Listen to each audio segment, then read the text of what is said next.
Too low. Terrain. 50, 40, 30, 20. Successful landing at Teterboro, runway 19.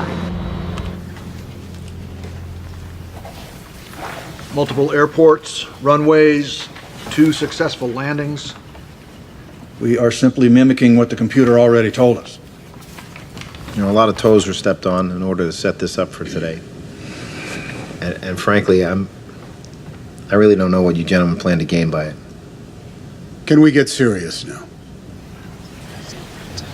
Captain? We've all heard about the computer simulations, and now we are watching actual sims, but I can't quite believe you still have not taken into account the human factor. Human piloted simulations showed that you could make it back to the airport. No, they don't. These pilots were not behaving like human beings, like people who are experiencing this for the first time. Well, they may not be reacting like you did. Immediately after the bird strike, they are turning back for the airport, just as in the computer sims, correct? That is correct. They obviously knew the turn and exactly what heading to fly. They did not run a check. They did not switch on the APU. They had all the same parameters that you faced. No one warned us. No one said you are going to lose both engines at a lower altitude than any jet in history. But be cool. Just make a left turn for LaGuardia like you're going back to pick up the milk.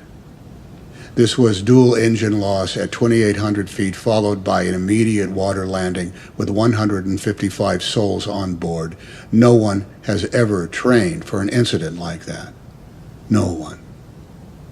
And the Teterboro landing, with its unrealistic bank angle, we were not the Thunderbirds up there. I'd like to know how many times the pilot practiced that maneuver before he actually pulled it off. I'm not questioning the pilots. They're good pilots. But they've clearly been instructed to head for the airport immediately after the bird strike. You've allowed no time for analysis or decision-making. In these simulations, you take in all of the humanity out of the cockpit. How much time did the pilots spend planning for this event, for these simulations? You are looking for human error. Then make it human.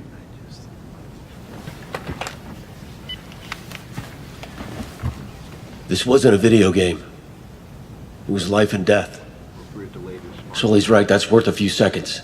Please ask how many practice runs they had. 17.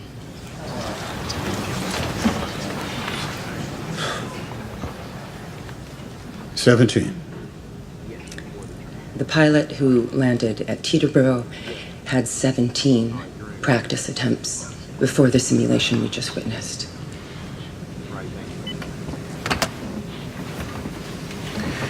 The reaction decision time will be set at 35 seconds. 35 seconds, not enough time. We only had 208 seconds total, so I'll take it. Upload the link.